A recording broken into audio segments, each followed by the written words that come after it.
اصطفى أما بعد فأعوذ بالله من الشيطان الرجيم بسم الله الرحمن الرحيم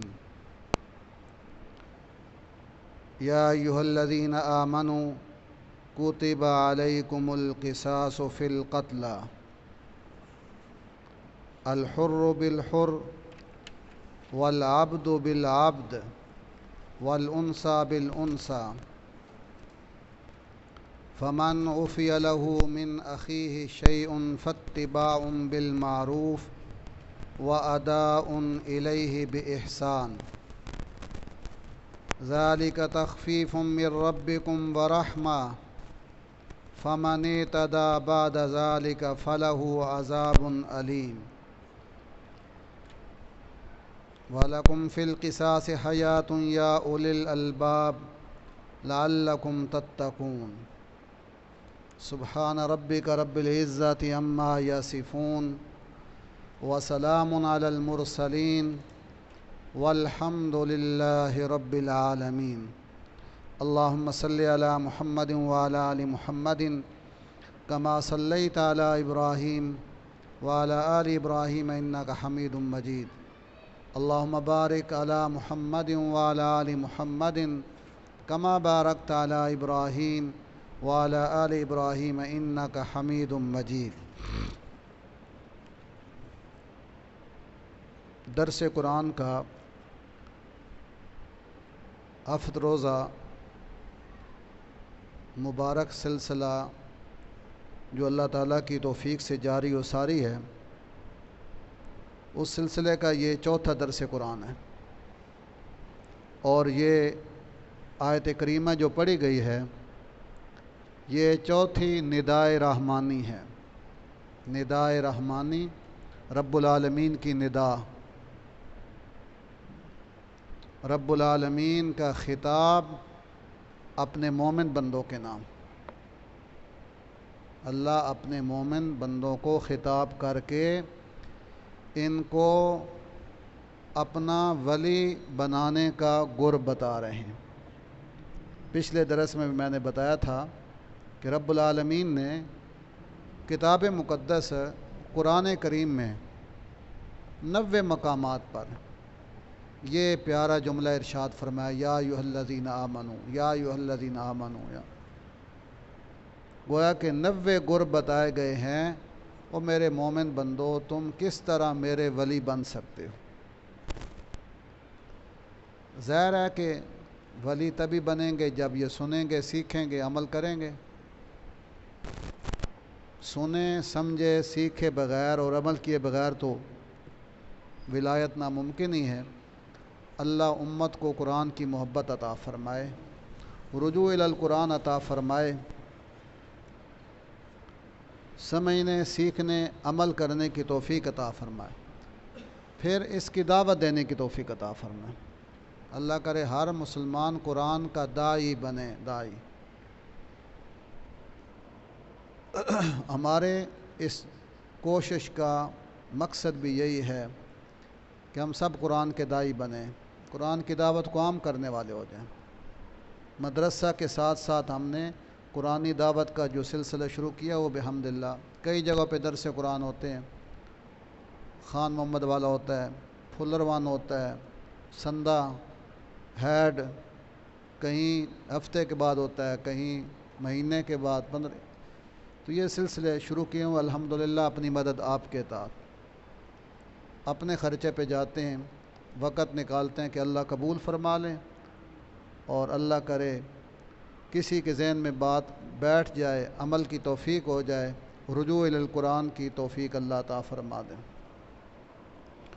تو یہ درس بھی اس سلسلے کی کڑی ہے۔ یہ چوتھا مقام ہے سورہ بقرہ کی آیت نمبر 178 اور 79۔ دو آیتیں پڑھی گئی ہیں، یا ایھا الذین آمنو۔ اس آیت کریمہ میں اور اس ندا میں رب کریم نے معاشرے میں، شہر میں ملکوں میں سکون پیدا کرنے کا گر بیان کیا ہے کہ مسلمانوں تمہارے معاشرے میں، تمہارے شہروں میں، تمہارے صوبوں میں، تمہارے ملکوں میں کس طریقہ پہ امن و سکون قائم ہو سکتا ہے۔ امن و سکون ہر انسان کی ضرورت ہے، رہے تو امن و سکون سے رہے۔ امن و سکون نہ ہو تو پریشانی پریشانی، کوئی بندہ محفوظ نہیں، نہ جان محفوظ، نہ مال محفوظ، پریشانی پریشانی۔ تو یہ ضابطہ بیان کیا اللہ نے، قانون بیان کیا ہے کہ کیسے امن و سکون قائم ہوگا، اور یہ قانون ہر بندے کی ضرورت ہے۔ اور اس قانون کا نام ہے قانون قصاص و دیت، قصاص و دیت کا قانون، کہ اگر کوئی آدمی کسی کو قتل کر دیتا ہے، مار دیتا ہے، جان سے مار دیتا ہے، کسی کا ہاتھ کاٹ دیتا ہے، کوئی کسی کی ٹانگ کاٹ دیتا ہے، دانت توڑ دیتا ہے، ناک کاٹ دیتا ہے، تو کیا ہوگا؟ ظاہر ہے جہاں بہت سے انسان رہتے ہوں گڑبڑ تو ہوتی رہتی ہے، ایسے معاملات پیش آتے رہتے ہیں، تو ان کا حل بھی ہونا چاہیے۔ اگر حل نہ ہو تو مسائل بڑھتے جائیں گے، افراتفری بڑھے گی۔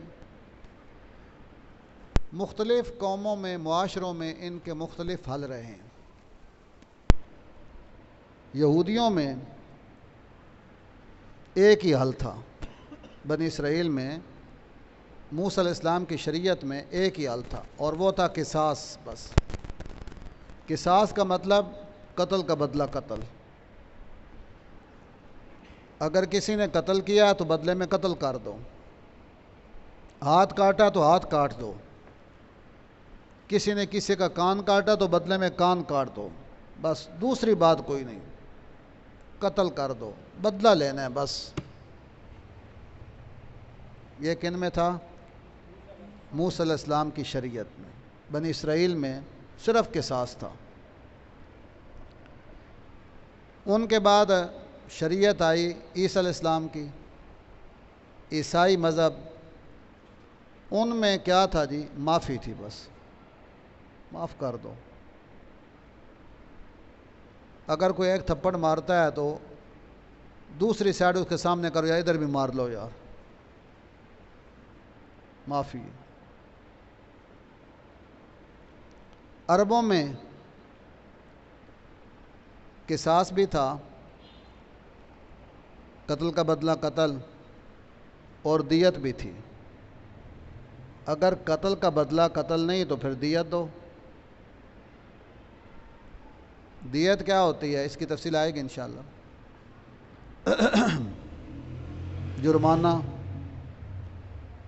جرمانہ ادا کرو، ہم معاف کر دیتے ہیں، قتل معاف کر دیتے ہیں۔ چند دن پہلے، 3 دن پہلے مجھ سے یہی کسی صاحب نے مسئلہ پوچھا، ان کے پاس کوئی علاقے کے زمیندار ہیں، فیصلہ آیا تھا، تو انہوں نے مجھے فون کر کے کہا کہ دیت کی کیا تفصیل ہے، قصاص اگر نہ ہو معافی ہو جائے، دیت پہ بات ہو جائے، بھائی دیت ادا کرو، قاتل دیت ادا کرے تو ہم معاف کر دیں گے۔ دیت کیا ہے؟ تو میں نے کہا انگریزی دیت پوچھنی ہے یا شریعت کی؟ کہتا شریعت کی۔ میں نے کہا شریعت کی دیت یہ ہے کہ 100 اونٹ دینے چاہیے، 100 اونٹ۔ ایک آدمی جو کسی کو قتل کرے، اور اگر قصاص معاف ہو جائے، چلو ہم قتل نہیں کرتے، بدلے میں دیت دو، تو کتنی دیت ہوگی؟ 100 اونٹ، 100 اونٹ دینے ہوں گے۔ 100 اونٹ کروڑوں روپے کا مال ہے۔ اور اگر سونے میں دیت دینی ہے تو 4 کلو سونا دینا پڑے گا، 4 کلو سونا۔ اس وقت روپے نہیں ہوتے تھے، دیت ہوتی تھی اونٹوں میں، سونے میں، چاندی میں۔ میں نے کہا اگر سونے میں دیت دینی ہے تو پھر 4 کلو سونا تیار کرواؤ، 4 کلو۔ 1 تولہ جو ہے 1,05,000 روپے کا ہے، اور 4 کلو سونے کی کیا قیمت ہو؟ اور اگر چاندی میں دیت دینی ہے تو اس کے لیے 30 کلو چاندی تیار کرنی ہوگی، 3 کلو چاندی، یہ دیت۔ تو عرب لوگ نبی پاک صلی اللہ علیہ وسلم جس ماحول میں تشریف لائے، قصاص بھی چلتا تھا، دیت بھی چلتی تھی، لیکن ان کا قصاص کسی ضابطے کا پابند نہیں تھا، مرضی کا قصاص لیتے ہیں، اور ان کے پیمانے جدا تھے۔ امیر کے لیے علیحدہ قصاص، غریب کے لیے علیحدہ۔ امیروں کا اگر گدھا بھی مر جاتا تو غریبوں کے وہ 10 آدمی مار دیتے تھے۔ غریبوں کا کوئی بڑے سے بڑا آدمی مر جاتا تو کچھ بھی نہیں، بھائی ایک کوئی معمولی ساتھ مقابلے میں آدمی مروائیں گے اور کچھ نہیں۔ امیروں کا ایک آدمی مرتا تو غریبوں کے 10 مارے جاتے۔ امیروں کی عورت مرتی تو غریبوں کا اعلیٰ قسم کا مرد مارا جاتا۔ امیروں کا نوکر مرتا تو غریبوں کا آزاد آدمی قتل کیا جاتا تھا۔ مرضی کے قصاص تھے۔ دنیا میں افراتفری تھی، ہر کوئی منمانی کر رہا تھا، مرضیاں چلا رہا تھا۔ تو ایسے منمانی کے دور میں، فتنے کے دور میں، قرآن نے قانون قصاص و دیت پیش کر دیا یہ اس آیت کریمہ میں۔ اور یہ ایک ایسا قانون ہے جو معاشرے میں امن و سکون کی ضمانت ہے۔ اگر اس پہ عمل ہو جائے اور شرعی حدود قائم ہونا شروع ہو جائیں تو ملک میں، معاشرے میں ایسا امن و سکون قائم ہو جاتا ہے کہ کہیں بھی اس کی مثال نہیں ملتی ہے۔ آپ صلی اللہ علیہ وسلم کے زمانے میں ایسا ہوا، مثالی امن و سکون قائم ہو گیا۔ چوری چکاری ختم، ڈکیٹیاں ختم، قتل و غارت ختم، ساری برائیاں ختم ہو گئی تھیں، اور یہ تھی برکات اسلامی قوانین کی، حدود و قصاص کی، باقی شرعی حدود کی یہ برکات تھی۔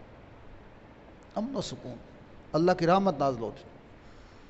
یہاں تک آ گیا کہ ایک شرعی حد جاری کر دینا، اس کی وجہ سے اللہ کی طرف سے اتنی برکت اور رحمت نازل ہوتی ہے کہ 40 دن کی بارش بھی اس کا مقابلہ نہیں کر سکتی، اتنی رحمت ہوتی ہے۔ تو قانون قصاص پیش کیا گیا، قانون عدل پیش کیا گیا۔ فرمایا یا ایھا الذین آمنوا، ترجمہ دیکھیے، یا ایھا الذین آمنوا، اے مومن بندو، اے ایمان والو، اے میرے اپنوں، اللہ اپنوں کو خطاب کر رہے ہیں، اے میرا نام لینے والو، مجھ پہ یقین کرنے والو، سچا اور سچا عقیدہ رکھنے والے مومن بندو۔ جی یا اللہ، کیا حکم ہے؟ کتبہ، فرض کر دیا گیا ہے، لکھ دیا گیا ہے، فرض کر دیا گیا، علیکم تم پہ، القصاص، قصاص برابری، قصاص کا مطلب ہے برابری، تم پہ برابری فرض کر دی گئی ہے، فی القتلی، مقتولوں کے بارے میں، قتل کا بدلہ قتل ہوگا، جو قتل کرے گا بدلے میں اس کو قتل کیا جائے گا۔ الحر بالحر، ترتیب یہ ہے کہ آزاد کے بدلے میں آزاد۔ اب تو سبھی آزاد ہیں، غلامی ختم ہو گئی ہے۔ پہلے زمانے میں غلام تھے، جیسے آج کل جانوروں کی منڈیاں لگتی ہیں نا، جانوروں کی، گائے بھینس بکریوں کی منڈی، کسی دور میں انسانوں کی منڈیاں بھی لگتی تھیں۔ او جس منڈی میں یوسف بھی بکے تھے، انسانوں کی منڈیاں لگتی۔ یہ تو اسلام آیا تو اس نے انسانوں کی خرید و فروخت بند کر دی، حوصلہ شکنی کی، بھائی غلام نہیں، آزاد کرو ان کو، اللہ نے سب کو آزاد پیدا کیا ہے، کیوں غلام بنائیں؟ الحر بالحر، آزاد کے بدلے میں آزاد قتل کیا جائے گا۔ والعبد بالعبد، غلام کے بدلے میں غلام قتل کیا جائے گا۔ یہ نہیں کہ کسی کا نوکر مرا تو دوسروں کے سردار کو مارا جائے گا، نا، نوکر کے بدلے میں نوکر۔ والانثی بالانثی، عورت کے بدلے میں عورت ہی قتل ہوگی۔ یہ نہیں کہ کسی امیر خاندان کی عورت قتل ہو تو بدلے میں مقابلے میں دوسروں کے مرد ہی سار مار دیے جائیں نا، عورت کے بدلے میں عورت۔ فمن عفی لہ من اخیہ شیء فاتباع بالمعروف واداء الیہ باحسان، یہاں تک قانون قصاص بیان ہوا۔ قتل کا بدلہ قتل ہوگا بھائی، اس میں رعایت نہیں ہوگی۔ حضرت عمر فاروق رضی اللہ تعالیٰ عنہ کے زمانہ میں یمن کے علاقے میں ایک آدمی قتل ہو گیا تھا، ایک آدمی قتل ہوا۔ تو جب کیس چلا، تحقیق ہوئی، پتہ یہ چلا کہ اس آدمی کو قتل کرنے میں 7 آدمی شریک تھے، 7 آدمیوں نے مل کر اس کو قتل کیا اور مظلومانہ قتل کیا ہے۔ خلافت کی طرف سے فیصلہ کیا گیا کہ ان 7 کو قتل کر دیا جائے، قتل کا بدلہ قتل ہے۔ جی 7 آدمی ہیں، ایک کے بدلے میں 7 قتل کریں؟ فرمایا 7 شریک تھے نا قتل کرنے میں، جی شریک تھے۔ سیدنا عمر فاروق رضی اللہ تعالیٰ عنہ جو عدالت کی علامت سے تھے اور عدالت اور انصاف سے استعارہ تھے، عمر فاروق رضی اللہ تعالیٰ عنہ جن کی عدالت آج غیر مسلم آج تک تسلیم کرتے آ رہے ہیں، مسلمان تو مانتے ہی ہیں، غیر مسلم بھی تسلیم کرتے ہیں۔ سیدنا عمر فاروق رضی اللہ تعالیٰ عنہ نے تاریخی جملہ ارشاد فرمایا، یہ تو صرف 7 آدمی ہیں، اگر اس آدمی کے مظلومانہ قتل پر پورا شہر صنعاء جس میں لاکھوں لوگ رہتے ہیں، اگر سب بھی اس کے قتل میں ملوث ہوتے تو میں پورے شہر کو قتل کر دیتا، کسی ایک کو بھی نہ چھوڑتا۔ یہ تھا انصاف، سکون بھی قائم ہو گیا تھا، قتل و غارت بالکل ختم ہو گئی تھی۔ فمن عفی لہ من اخیہ شیء، یہ دوسرا حصہ آیت کا۔ اگر صلح ہو گئی، بات چیت چلی، چلو بھائی قاتل کو معاف کرو، قاتل کے خاندان والے منت کرتے ہیں کہ ہم دیت دیتے ہیں، بدلہ دیتے ہیں، معاف کیا جائے تو ٹھیک ہے۔ اگر دونوں خاندان مل جاتے ہیں، متفق ہو جاتے ہیں، سمجھوتا ہو جاتا ہے، بھئی ہم قتل کے بدلے میں قتل نہیں کریں گے، دیت لیتے ہیں، تو کوئی حرج نہیں۔ اب یہ کہنا جی نہ اپنا بندہ ویچ چھڑیا، پیسے لے کے پتر ویچ چھڑیا، جی یہ غلط باتیں ہیں، شریعت اجازت دیتی ہے۔ اگر ایک آدمی مجبور ہو جائے، لوگ مجبور کر لیں، معاشرہ مجبور کر لے، چلو یار معاف کر دو، غلطی ہو گئی، دیت لے لو، تو دیت لینے میں کوئی عیب، کوئی بات نہیں، قرآن اجازت دیتا ہے، دیت لو۔ ہاں جب دیت طے ہو جائے، قاتل کو معاف کر دیا جائے، اب اس صورت میں پھر قاتل اور اس کے رشتہ داروں کو چاہیے کہ دیت ادا کرنے میں گڑبڑ نہ کریں، وقت پہ ادا کریں، اور مقتول کے جو وارث ہیں ان کو بھی چاہیے کہ مطالبہ کرنے میں سختی نہ کریں۔ بس جو سمجھوتا ہو گیا ہے، 2 دن آگے پیچھے ہو جائے تو وہ بھی برداشت کریں، وہ مطالبہ کرنے میں سختی نہ کریں، اور یہ ادا کرنے میں ٹال مٹول سے کام نہ لیں۔ فمن عفی لہ من اخیہ شیء، اور جس آدمی کو معافی مل گئی، من اخیہ اپنے مقتول بھائی کی طرف سے، شیء کچھ معاف کر دیا گیا، چلو ہم قتل نہیں کرتے، دیت دے دے، فاتباع بالمعروف، پس اس دیت کی اتباع کی جائے گی، مطالبہ کیا جائے گا، بالمعروف اچھے طریقے سے، واداء الیہ باحسان، اور اچھے طریقے سے دیت ادا بھی کی جائے گی، مطالبہ بھی اچھے طریقے سے، ادائیگی بھی اچھے طریقے سے۔ ہاں قرآن نے بڑا خوبصورت لفظ بولا، من عفی لہ من اخیہ، مقتول کو قاتل کا بھائی قرار دیا ہے مسلمان، اور قرآن کا فیصلہ انما المؤمنون اخوہ، کہ مومن آپس میں لڑائی ہو جاتی بھائیوں میں، ہیں بھائی بھائی، چاہے ایک مومن دوسرے کو مار بھی دے تب بھی بھائی بھائی، من اخیہ من اخیہ۔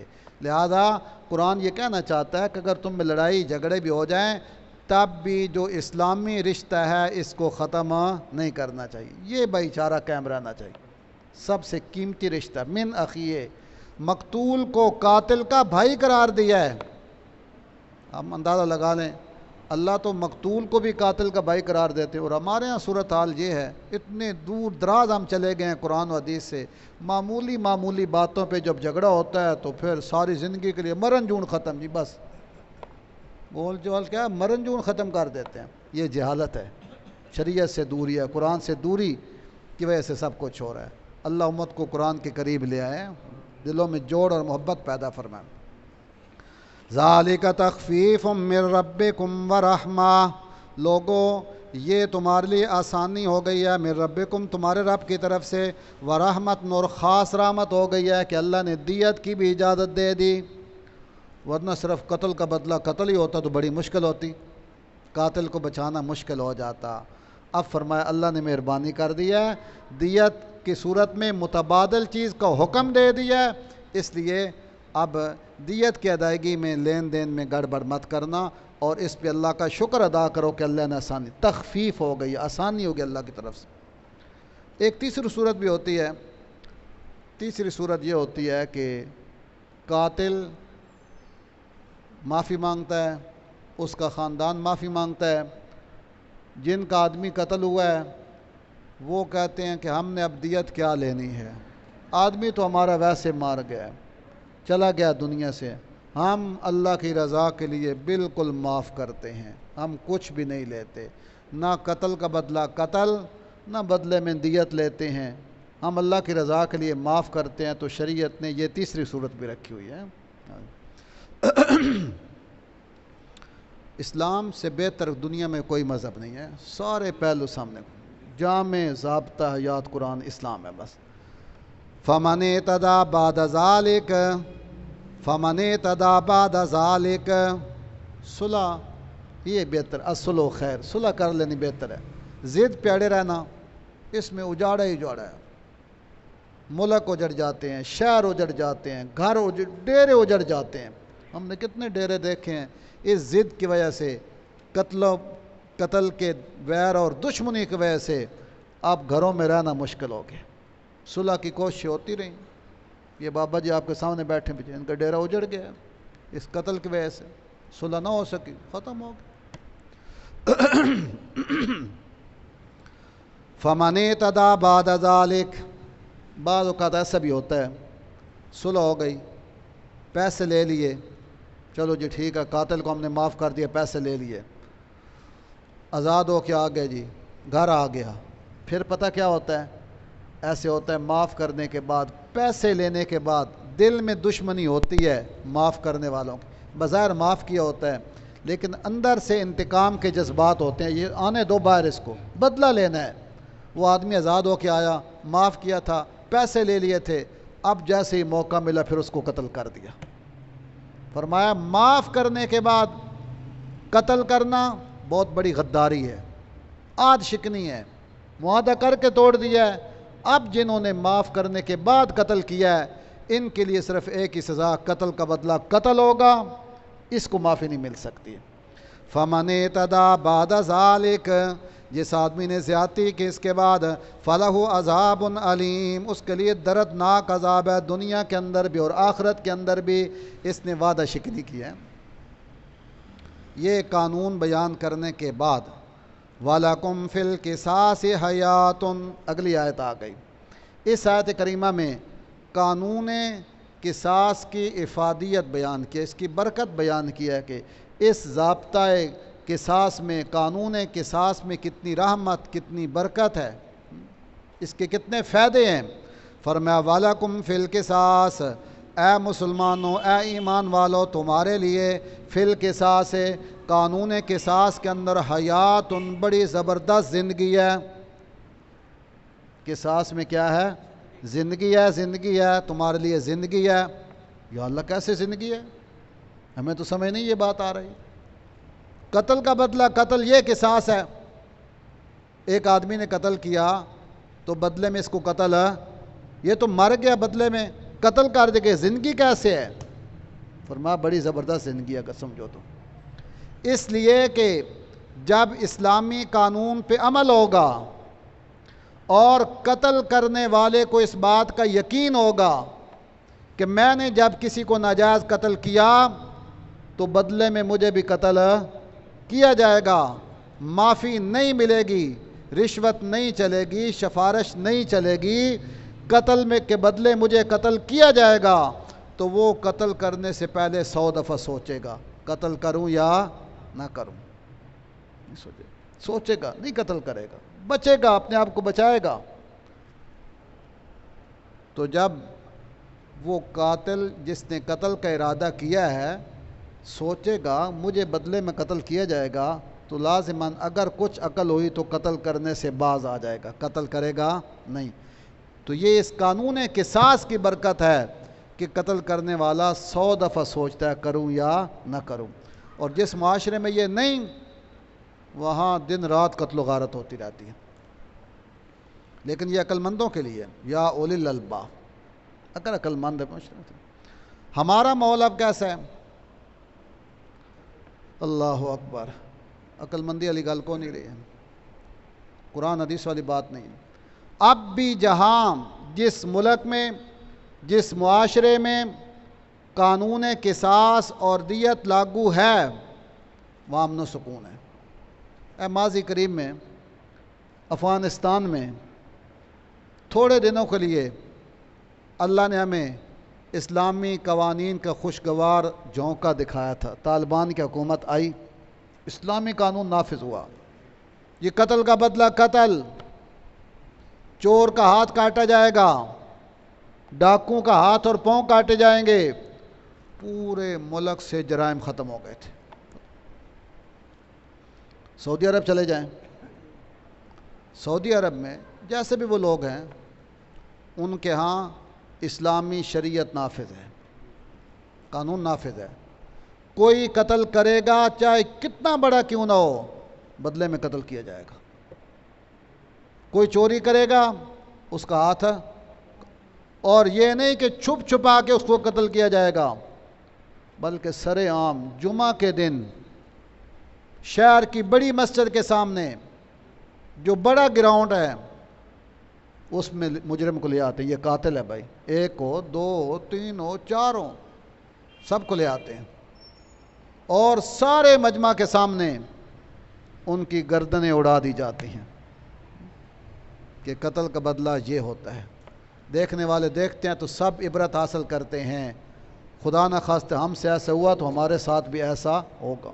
کبھی کبھار جو قتل ہوتا ہے تو یہ سزا نافذ ہے، وہاں قتل نہ ہونے کے برابر ہے، بس چوری نہ ہونے کے برابر ہے۔ جب سے سعودی حکومت قائم ہوئی 70-80 سال ہو گئے، 60-70 سال، زیادہ سے زیادہ 50-60 آدمیوں کا ہاتھ کاٹے ہوں گے، چوری نہ ہونے کے برابر ہے۔ جو لوگ حج کرنے جاتے ہیں وہ دیکھتے ہیں اکثر دکانیں نماز کے وقت مالک کو نہیں ہے تو بس کپڑا ڈالتے ہیں، بعض شٹریں بھی بند نہیں کرتے، حرم میں چلے جاتے ہیں، سونے کی دکانیں، قیمتی سامان پڑا ہوا ہے، کوئی چوری کا نام نہیں، کیونکہ وہاں لوگوں کو پتہ ہے جس نے چوری کی اس کا ہاتھ ہے۔ یہ اسلامی قوانین کی برکات ہیں، سکون ہے، امن ہے۔ ہمارے ہاں کیا ہے؟ ہمارے ہاں یہ ہے قتل ہو جائے تو پھر قتل کے لیے سب سے پہلا مسئلہ تو یہی ہوتا ہے کہ تھانے میں ہم کیسے جائیں۔ جن کا قتل ہو گیا غریبوں کا، وہ تھانے میں جانے ڈرتے، کوئی بڑا آدمی پہلے ڈھونڈیں گے بھائی، کوئی بڑا آدمی ہو، کونسلر صاحب کو لو جی، ناظم صاحب کو لو جی، چودھری صاحب کو لو جی، نمبردار، تھانے میں جانا ہے جی۔ اکیلا آدمی، ہم جیسا غریب آدمی تھانے میں جاتا ہوئے ڈرتا ہے، تھانے میں جانے سے ڈر لگتا ہے۔ پھر رپٹ لکھوانی، ایف آئی آر نہیں، وہ رپٹ کو نہیں لکھتا، رپٹ درج ہو جائے تو ایف آئی آر کٹوانی مشکل، آدمی مر گیا ایف آئی آر ہی کو نہیں کاٹتا، ایف آئی آر کٹوانے کے لیے سفارشیں ہزاروں روپیہ لگ جاتا ہے، ایف آئی آر کٹ گئی۔ اب مجرم پکڑوانا ہے، قاتل ہے، مجرم ہے، جب تک ان کی جیب گرم نہیں کریں گے آپ مجرم کو پکڑوا جائے گا ہی کوئی نہیں۔ کیسے جائیں بھائی؟ گاڑی کیسے چلے ہماری؟ پیٹرول چاہیے، تیل چاہیے، کھانا چاہیے ہمیں، جب تک یہ بیچارے نہیں جائیں گے۔ آدمی تو ویسے مر گیا، دوسرے اعتبار سے مر جائیں گے بس یہ بیچارے، قاتل پکڑواتے پڑا۔ پھر جناب عدالت میں معاملہ چلا گیا، اب عدالت میں پھر کیسے جی؟ وکیل ڈھونڈنا پڑے گا،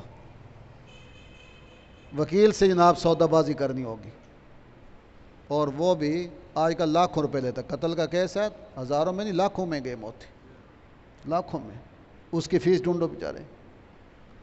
کیس لگ گیا جی، اب جج کا جی کوئی آدمی دیکھو اس کو جاننے والا، جج کو کیسے خوش کریں، راضی کریں، وکیل کی فیسیں، اور جتنے وہاں بیٹھے ہوتے ہیں سب کو کچھ نہ کچھ دینا پڑتا ہے، راضی کرنا پڑتا ہے، اور یقین پھر بھی نہیں ہوتا کہ انصاف ملے گا یا نہیں ملے۔ انصاف ملتے نہیں، انصاف بک جاتے ہیں، انصاف ملتے نہیں۔ اللہ اکبر۔ اور اگر ساری کوشش کے باوجود سزا دلانے میں کامیاب بھی ہو جائیں، عمر قید ہو جائے گی، اور عمر قید بھی کہ 10 سال بعد وہ گھر میں آ جائے، دن رات ایک ہی شمار ہوتے ہیں، دن رات گھر آ گیا، تو جیسے اس نے جرم کیا تھا ایسے اس کو سزا ملی نہیں، کہا تو ٹھیک ہے جی کوئی بات نہیں۔ اور اگر سزائے موت کا حکم بھی ہو جائے تو آخری آپشن ہوتا جی ملک کا صدر معاف کر دے گا جی، رحم کی اپیل کریں گے، صدر صاحب نے معاف کر دیا۔ بھائی تو صدر کون ہوتا ہے معاف کرنے والا؟ معاف وہ کریں گے جن کا آدمی مرا ہے، وہ قتل کروانا چاہتے ہیں تو صدر کو معافی دینے کا کوئی حق حاصل ہے؟ یہ سب کیوں ہو رہا ہے؟ یہ اس لیے ہو رہا ہے کہ ہماری عدالتوں میں قرآن کا قانون لاگو نہیں ہے، جاری نہیں ہے، یہ انگریز کا قانون ہے، انگریزی قانون۔ ہمارا فوجداری قانون انگریزی قانون ہے، انگریز کا قانون ہے۔ اس کی نحوست ہے کہ مجرم یہ سمجھتا ہے کہ اول تو سزا ہو گئی نہیں، شک کا فائدہ اٹھاتے ہوئے مجھے بری کر دیا جائے گا، اگر سزا ہو بھی گئی تو کوئی بات نہیں، معمولی سزا۔ وڈیرے تو آج کل اپنی جگہ پہ کچھ نوکر پیش کر دیتے ہیں جی یہ بندہ تھا، اور آج کل کرائے کے ٹٹو بھی مل جاتے ہیں، قاتل ملتے ہیں، 5000 روپے بندہ مروا لو بس، اللہ اکبر۔ یہ صورتحال بن گئی ہے۔ تو یہ ساری خرابیاں اس لیے ہیں، ہم نے قرآن چھوڑ دیا، حدیث چھوڑ دی، اسلامی قانون چھوڑ دیا، اس لیے ملک میں سکون نہیں ہے، افراتفری ہے، پریشانی ہے، لوگ انصاف لینے کے لیے بیچارے اجڑ گئے ہیں، سب کچھ لگا دیتے ہیں، انصاف پھر بھی نہیں ملتا ہے۔ اس لیے اللہ فرماتے ہیں لوگوں وَلَكُمْ فِي الْقِصَاصِ حَيَاتٌ، آؤ قرآنی نظام پہ آ جاؤ، قصاص پہ آ جاؤ، دیت والے قانون پہ آ جاؤ، اس میں تمہارے لیے زندگی ہے، یا اولی الالباب، اے عقل مندو، عقل مند ہو تو قرآنی نظام پہ آ جاؤ، شرعی نظام پہ آ جاؤ، لعلکم تتقون، لعلکم تتقون، جب اس پہ آ جاؤ گے، قرآنی نظام کو مان لو گے، لعلکم تتقون، تو یقیناً تم تمام پریشانیوں سے بچ جاؤ گے، متقی بھی بن جاؤ گے، قتل و غارت سے بچ جاؤ گے، چوری ڈکیٹی سے بچ جاؤ گے، سب پریشانیوں سے بچ جاؤ گے۔ تو امن و سکون جو ہے اگر یہ حاصل کرنا ہے تو یہ کیسے حاصل ہوگا؟ اسلامی قانون سے حاصل ہوگا، قرآنی نظام سے حاصل ہوگا۔ جب ہم اسلامی نظام کے نفاذ کی بات کرتے ہیں، مطالبہ کیا جاتا ہے، تو ہمارے اسمبلیوں میں بیٹھے ہوئے لوگ جو اپنے آپ کو مجتہد سمجھتے ہیں، MNA، وہ جو نہیں، چور کا ہاتھ کاٹنا تو یہ تو وحشیانہ سزا ہے، قرآن کہتا ہاتھ کاٹو۔ ہمارا نمائندہ جس کو ہم نے ووٹ دے کر اسمبلی میں بھیجا ہے کہتا ہے یہ وحشیانہ سزا ہے، ہم کیوں ہاتھ کاٹیں؟ اس کا مطلب یہ ہے کہ پورا ملک ہی چوروں کا ہے، ان کو خطرہ ہے کہ سب کے ہاتھ کٹیں گے، سب چور ہیں، اور سب سے بڑے چور تو یہ خود ہوتے ہیں بیچارے، کرپشن کرنے والے، لوٹنے والے، تو یہ خود اسلامی قوانین میں رکاوٹ بن جاتے ہیں۔ تو جب ہمارے نمائندے MNA MPA جو اپنے آپ کو مجتہد سمجھتے ہیں، جب اسلامی قانون میں وہ خود رکاوٹ ہیں، تو پھر یہ امید رکھنا حکومت سے کہ حکومت اسلامی قانون نافذ کرے گی، این خیال است و محال است و جنون، ان اسمبلیوں سے اور مغربی جمہوریت سے اور اس موجودہ نظام سے اسلام آ جائے، یہ نہیں ہو سکتا۔ اس لیے میرے بھائی ہم نے انفرادی طور نیچے کی سطح پر محنت کرنی ہے، قرآن کی تعلیم پہ، قرآن کی دعوت پر خود ماحول بنانا ہے۔ جب افراد تیار ہوں گے انشاءاللہ معاشرہ اسلامی تیار ہوگا، معاشرہ اسلامی تیار ہوگا تو ایسی برکات ہوگی انشاءاللہ، پھر قانون اسلامی اور قرآنی نظام کو رائج کرنے کی کوئی شکل نکل آئے گی۔ اللہ ہم سب کو قرآن کی سمجھ عطا فرمائے اور ہمارے ملک میں ہمیں قرآن کریم کا نظام دکھائے، اسلام کی بہاریں دکھائے۔ وما علینا الا البلاغ۔ الحمدللہ والعاقبۃ للمتقین۔